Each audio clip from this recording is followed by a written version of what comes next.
여러분 안녕하십니까? 쾌도난마 시작합니다. 대통령 탄핵의 후폭풍이 거셉니다. 새누리당 비박계는 오늘 친박 탈적을 검행하면서 인적 청산에 시동을 걸었습니다. 이에 맞서 친박계는 당신들이 나가라고 받아쳤는데요. 이제 분당은 초읽기에 들어간 느낌입니다. 먼저 첫 번째 주제부터 보겠습니다. 누가 박근혜 대통령을 공격한데도 누가 박근혜 대통령을 헐뜯더라도 사심 없는 대통령의 개혁에 반대를 보는 세력들이 바로 북한만 있는 거예요. 이 자체가 지금 패거리 모임이라고 볼 수밖에 없거든요. 최순실의 남자들 이장우, 서청원, 최경환, 홍문종, 윤상현, 김진태, 이상우 8명은 즉각 당에서 떠나주길 바랍니다. 황영철, 유승민, 감히 현직 당 대표를 축당하라고 하는 이런 얘기를 함부로 발표를 하니까 너무 뻔뻔스럽고 가소로움이 드러납니다. 아니 박근혜 후보 옆에 최순실이 있다는 거 몰랐던 사람이 어디 있습니까? 다 알았지. 지금 새누리당 국회의원 전원들에게 물어봤습니다. 최순실을 아는 사람이 없어요. 오로지 제가 볼 때는 김무성 전 대표만 최순실을 아는 것 같습니다.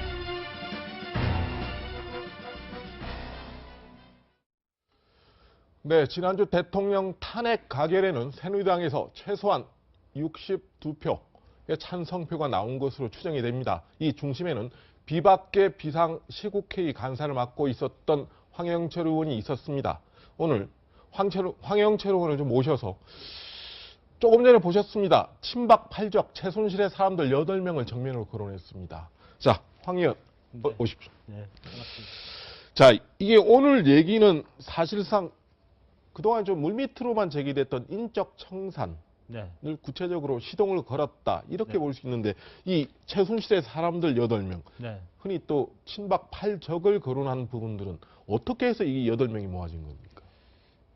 우리가 이 새누리당의 쇄신을 위해서는 인적 네. 청산이 꼭 필요하다는 얘기를 이제 누누이 해왔습니다. 네. 그럼에도 불구하고 구체적으로 실명을 거론하지는 않아왔습니다. 네. 그런데 어저께 밤에 친박 의원들이 모여서 뭐 김무성, 유승민 전 네. 대표를 거론하면서 당을 떠나라. 네, 어젯밤에 심야회동에서 공격을 예, 해왔죠. 네. 그래서 우리가 오늘 비상시국회의가 아침에 모여서 네. 회의를 했습니다.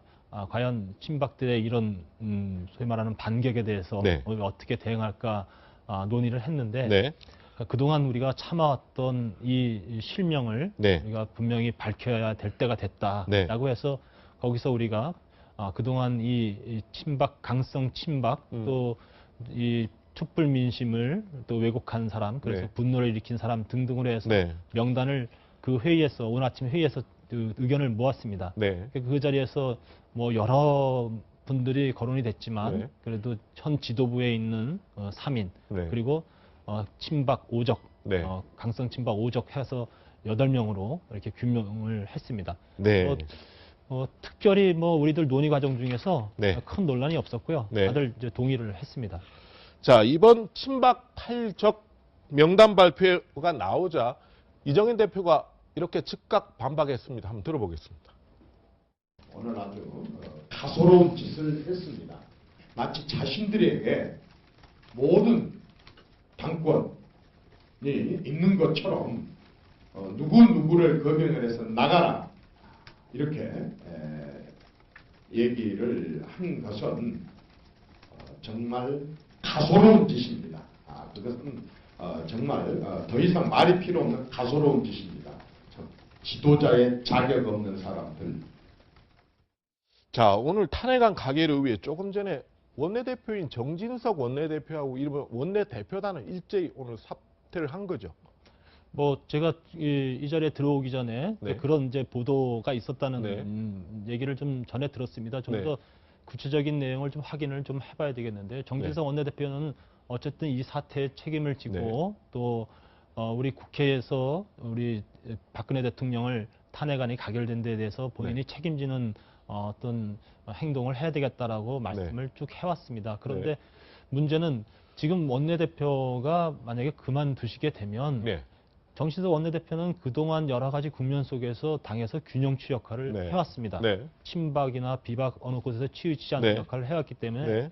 그리고 이정현 당대표 체제를 야당에서 인정하지 않습니다. 네. 그렇기 때문에 현실적으로 우리 당을 대표해서 야당과 소통하고 그래서 네. 일정 부분 역할을 해야 될 사람은 정진석 원내대표밖에 없다고 생각해서 네. 우리 비상시국회에서는 그래도 정진석 원내대표에게는 그 네. 직을 잘 수행할 수 있도록 힘을 보태줘야 그렇죠. 된다. 이렇게 네. 입장을 오늘도 정리를 했었는데요.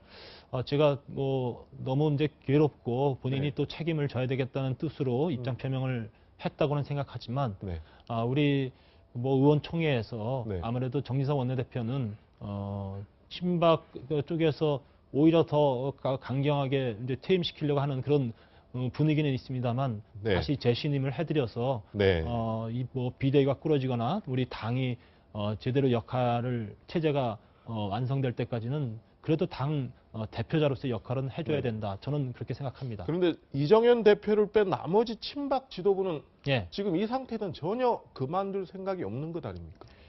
저도 그 지점이 참 좀 우습다고 생각을 합니다. 그러니까 네. 당 같은 친박 지도부기 때문에 네. 이제 지금 이 국면 속에서 친박 지도부 전체가 책임을 지라는 것이거든요. 네. 이거는 이정현 대표는 대표기 때문에 이정현 네. 대표를 우리가 적시해서 이야기를 하고 있습니다만 결국은 나머지 조원진, 이장호 최고 다 해당되는 네. 이야기입니다. 결국은 현 지도부, 친박 지도부가 다 물러나야 그 네. 자리에 또 새로운 세력들이 네. 들어가서 결국은 국민의 뜻에 받들어서 우리 또 건강한 보수 세력의 네. 새로운 희망을 만들어내는 역할을 하게끔 비워달라는 네. 건데 뭐 그 취지를 전혀 이해하지 못하고 있는 상황이다라고 봐야죠. 그리고 뭐 이정현 대표만 물러나고 나머지 또 친박 지도부들이 남아서 결국 계속 당권을 쥐고 가겠다. 뭐 이런 수가 읽힐 수밖에 없는 거죠. 자, 그런데 지금 예. 황영철 의원이 간사역을 하면서 오늘 네. 최순실의 사람들 8명까지 실명을 거명했고 네. 공개적으로 얘기까지 했는데 네. 그거 지금 나갈 생각이 전혀 없다면 네. 결국 당은 쪼개지는 거 아닙니까? 결국은 우리가 지금 이제 그 이정현 대표가 21일 날 사퇴하겠다고 했고 네. 그 뒤에 새 비대위원장 선출 문제가 남아 있습니다. 네. 그래서 이 새 비대위원장 선출 문제를 어떤 식으로 네. 이 프로세스를 가져가느냐에 따라서 저희들이 좀 입장이 좀 여러 가지 논의가 있어야 될 상황입니다. 네. 그 오늘 회의 중에서는 이렇게 비대위원장을 그만두게 된 네. 공석인 상태에서 새로 선출하는 규정을 살펴보니까 전국위원회에서 비대위원장을 선출하게끔 되어 있어요. 네. 그래서 이 전국위원회에 우리가 나름대로 후보를 내서 네. 또 이렇게 어떤 정말 우리 당원들의 뜻이 무엇인지 네. 국민의 뜻이 무엇인지를 물어봐야 되는 것 아니냐라는 네. 정도의 얘기까지 나온 상황입니다. 그래서 향후에 여러 가지 또 친박 지도부의 뭐 여러 가지 상황이라든지 예. 또 그쪽에서 나오는 이야기들을 좀 들어가면서 좀 그때그때 시의적절하게 저희 논의를 통해서 결정을 해야 될 것 같습니다. 그래도 안 되면 분당으로 갈 수도 있다. 그렇습니다. 이렇게 봐야 저희는 솔직히 말씀드려서 네. 우리 국민들이나 우리 당을 지지했던 분들이 과연 이정현 친박 지도부가 그대로 남아있는 것을 원하느냐 그렇지 않느냐 저는 그렇지 않다는 걸 명확하게 생각하거든요. 네. 그런 측면에서 봤을 땐 새로 좀 들어가서 우리가 변화시키는 역할을 해야 되는데 네. 이 역할을 우리가 뭐 최소한 끝까지 0.001%까지 네. 남은 가능성이 있다면 해보자. 이것이 저희들의 생각입니다. 네. 그렇기 때문에 그런 노력들을 계속 할 거고요. 현재로서는 탈당이라든지 분당이라든지 뭐 이런 문제를 우리가 먼저 언급하는 것은 오히려 친박들에게 그래 저 사람들은 당을 나갈 사람이다. 뭐 이런 빌미를 줄 수 있다고 생각합니다. 자, 역대 대통령 선거를 보면 이 보수 정당이 네. 당을 쪼개져서 선거를 치르면 대부분 패했습니다. 네, 네. 자, 그리고 대부분 그렇게 쪼개져서 선거를 치른 적이 별로 없었고. 네, 그렇습니다. 근데 만에 하나 분당을 불사한다면 네.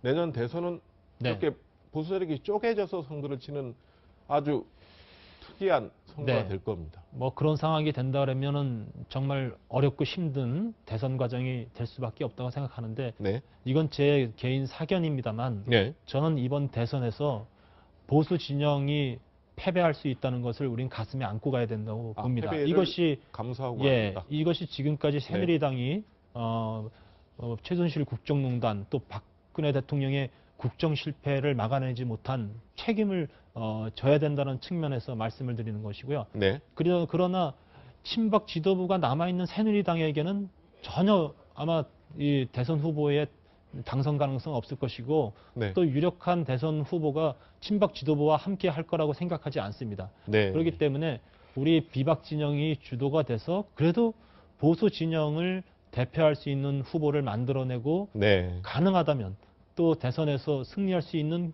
노력들은 해야 된다. 그런 노력을 끝까지 최선을 다해보고 그래도 국민들이 이번에 이 보수 진영은 책임을 져야 된다라고 평가해 주시면 그거를 우리가 네. 겸허히 받아들일 준비를 해야 된다고 준비를 해야 된다. 네. 자, 친박계 의원들은 어젯밤에 혁신과 통합연합이라는 모임을 긴급히 만들었습니다. 거기서 김무성, 유승민 의원 출당을 추진하겠다고 맞불을 놓았습니다. 어떤 얘기가 오갔는지 한번 들어보겠습니다. 대표께서 당을 위해서 나가시겠다고 하신 날짜가 얼마 없기 때문에 우리 최고위에서는 그 문제에 대해서 좀 더 심도 있게 논의를 할 그런 계획입니다. 또 하나는 어제 최고위와 관계없습니다만은 대한민국의 가치와 조국의 가치를 지키기 위한 혁신과 통합보수연합 이 중진 모임을 가졌습니다. 51분의 참여로서 중진 모임을 가지고 공식적으로 내일 오후 3시에 국회에서 혁신과 통합을 위한 보수연합의 발족을 할 생각입니다. 그분들 어제 모여서 그런 거는 제가 보기에는 국민에 대한 저항이라고 생각합니다. 그래서 좀 민심을 상당히 거스르고 당 입장에서는 상당히 자해 행위를 하는 거 아니냐 그런 생각이 듭니다. 자, 혁신과 통합 모임이다. 아주 그 제목은 상당히 우리가 듣기는 좋습니다. 네. 개인적으로 지금 이 시기에 지금 혁신과 통합 모임이 50분 정도의 의원을 규합했다. 네. 나름대로 새는 만만치 않은 것 같아요. 지금 이 시기에 이걸 어떻게 봐야 됩니까? 뭐 지금 현재 새누리당의 이제 의원 숫자만 놓고 보면은 친박 성향의 의원님들이 더 많다고 봐야죠. 51명보다 더 네. 많은 네. 구조라고 봐야 되는데 그래도 상당 부분은 중립지대에서 남아서 고민하는 의원님들이 네. 계시다고 볼 수밖에 네. 없죠. 네. 그리고 지금 뭐 혁신과 통합이라는 또 혁신 통합 연합이라는 좋은 명칭을 붙였지만 네. 국민들이 친박들의 모임을 혁신하는 모임이라고 볼 거라고 생각지도 않고요. 네. 오히려 통합을 생각한다면 적어도 이 시점에서 친박이 이런 국난의 책임을 지고 네. 이선 후퇴라든지 네. 그런 형태를 통해서 반성하고 책임지는 모습을 보여주는 것이 당이 분란되지 않고 네. 또 하나로 갈 수 있는 그런 또 디딤돌이 될 수 있을 거라고 저희들은 생각합니다. 네. 그런 측면에서 봤을 때 정반대의 길을 걸으면서 또 정반대의 개념을 갖다 붙인 이름이 아닐까 이렇게 네. 생각합니다. 오늘 당 윤리위원회에서 대통령 네. 징계 수위를 논의한다고 했습니다. 네. 자, 그렇다면 여러 가지 징계 수위를 정할 텐데 네. 대통령 탈당 부분은 어떻게 봐야 되겠습니까? 저희들이 징계 요구서를 낼 때는 윤리위에서 네. 대통령에게 탈당 권고라는 네. 탈당과 관련된 결정을 내려주기를 네. 바라면서 그렇죠. 윤리위에 제소를 네. 한 겁니다. 물론 윤리위원님들이 지금 현재 친박 지도부 하에서 운영되는 당의 한 네. 기관 위원회이기 때문에 그런 결정을 내리는데 상당히 부담을 느끼고 있을 거라는 건 생각합니다만 적어도 윤리위원님들이 이 국민들의 마음을 받아들여서 이러한 결정들을 국민들에 따른 결정들을 좀 내려줬으면 하는 바람이 있습니다. 자, 이제 문제는 대통령 탄핵이 헌재 심판으로 넘어갑니다. 지금 헌재 네. 심판으로 가면 네. 이게 얼마나 걸릴지 놓고 네. 뭐 빠르면 1월 말 결론이 날 수도 있고 좀 네. 늦어질 수도 있다는 겁니다. 네. 대통령이 헌재 결정이 나기 전에 네. 스스로 물러나겠다 이렇게 네. 선언할 거로 보십니까? 어떻게 보십니까? 현재로 봐서는 그런 기대를 하기는 좀 기대는 어렵다고, 어렵다. 예, 어렵다고 생각이 들고요. 네. 이미 이제 헌재의 심판 절차에 들어갔기 때문에 네. 이제 모든 부분은 헌재 결정이 내려지는 순간까지는 기다려줘야 된다고 보고 있어요. 네. 그래서 아마도 대통령이 헌재 결정에서 그 용어대로 인용이라는 결정이 네. 내려지면 대통령직을 사임해야 되고 불인용이 네. 되는 계속 유지할 수가 있는데 네. 아마도 대통령과 지금 친박의 생각들은 불인용 결정이 내려지지 않을까 이런 나름대로의 생각하고 친박 진영 그렇게 있는가. 보고 있을 거다. 네, 네, 그런 느낌이 듭니다. 네. 자, 이제 좀 내년 대통령 선거도 어차피 지금 얘기를 안 할 수가 없습니다. 조기 네. 대선의 얘기가 지금 바로 나오고 있기 때문에 내년 대선 구도로 지금 야권은 벌써 지금 일부 여론조사 보면 지지율이 상당히 상위권에 있는 사람들을 보면 네. 반기문 유엔 사무총장 빼면 전부 야권의 인사들입니다. 지금 네. 여권의 인사들은 거의 들어가 있지도 않아요. 네. 내년 대선 구도는 어떻게 될 거라고 보십니까, 일단? 뭐 현재 시점에서 예상하기는 참 힘듭니다만, 네. 그러나 현재 상황을 봐서 우리들에겐 매우 어렵고 힘든 싸움이다라고 봅니다. 네. 그래서 제가 앞서 말씀드렸듯이 내년에 대통령 선거가 치러질 때 네. 우리는 질 수 있다는 각오도 준비를 해야 된다라는 말씀을 드렸고요. 다만 어쨌든 최선을 다해야 된다. 그래서 우리 비박이 이 건강한 보수들을 또 끌어안고 또 비박이 나아고자 하는 이런 만들고자 하는 새로운 대한민국에 대해서 또 동감해 주시고 공감해 주시는 국민들이 있으리라고 보고 있거든요. 네. 이런 뜻에 공감할 수 있는 후보들을 영입하거나 또 현재 우리 비박 내부에서도 그런 역량을 가진 분들이 저는 있다고 보고 있습니다. 이런 치열한 경선 과정도 겪고 그러면서 우리가 국민들에게 우리가 무엇을 할 것인가의 메시지를 던져주면서 적어도 그냥 무참하게 깨지는 그런 선거는 아닐 것이다. 적어도 새누리당 우리 비박계가 나아가는 길에 대해서 어느 정도의 희망과 기대를 걸어줄 수 있는 그런 의미 있는 결과들은 만들어낼 수 있으리라고 봅니다. 지금 민주당의 가장 주목받는 인물이 이재명 성남시장이라는 건 아시죠? 네. 자, 이재명 성남시장이 어찌됐든 이번 탄핵 정부에서 가장 지지율이 급상승하고 여러 가지 화제를 몰고 오는 건 사실입니다. 네. 이재명 현상이라고도 얘기를 하는데 개인적으로 이재명 현상에 대해서는 좀 어떻게 평가하십니까? 당은 서로 다를지라도. 일단 이거 혼란스러운 시기고 네. 군중이 분노하고 있을 땐 그 분노의 심정을 가장 잘 대변해 주는 사람이 중요하다고 잘 또 지지를 받는다고 보고 있어요.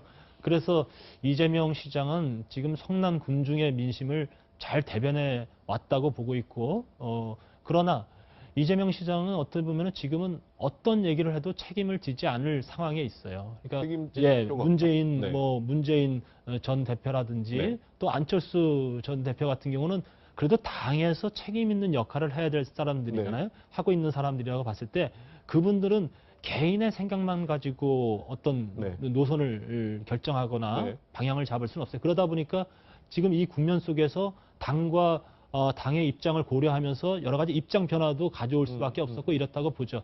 그런 측면에 반해서 이재명 시장은 그냥 혼자 생각하고 혼자 결정하고 혼자 말하면 되는 상황이었다고 볼 수 있죠. 그러니까 선명하게 보일 수도 있고 그리고 흔들리지 않을 수도 있다고 보는데 그러나 적어도 대한민국을 이끌어가야 될 사람이면 이런 분노의 표출을 대신하고 그리고 또 이런 혼란스러운 국면에서 또 나타나는 역할과 다르게 국정을 안정적으로 수행할 사람인가 아닌가에 대한 평가에 있어서는 또 다른 기준을 국민들이 들이댈 것이라고 봅니다. 아직까지 좀 일시적 현상이다 이렇게 보십니까? 물론 상당히 이 국민적 지지를 받는 상승 곡선에 있습니다만 지금 이 국면과 다르게 대선을 통한 검증 국면에 갔을 때는 또 다른 기준을 국민들이 냉정하게 전 들이댈 거라고 봅니다. 제대로 된 검증의 국면이 오면 좀 다른 평가도 나올 수 있다. 네. 자, 그렇다면 우리가 지금 여권에서 어쨌든 지금 거론되는 게 반기문 유엔 사무총장이 내년 1월 중순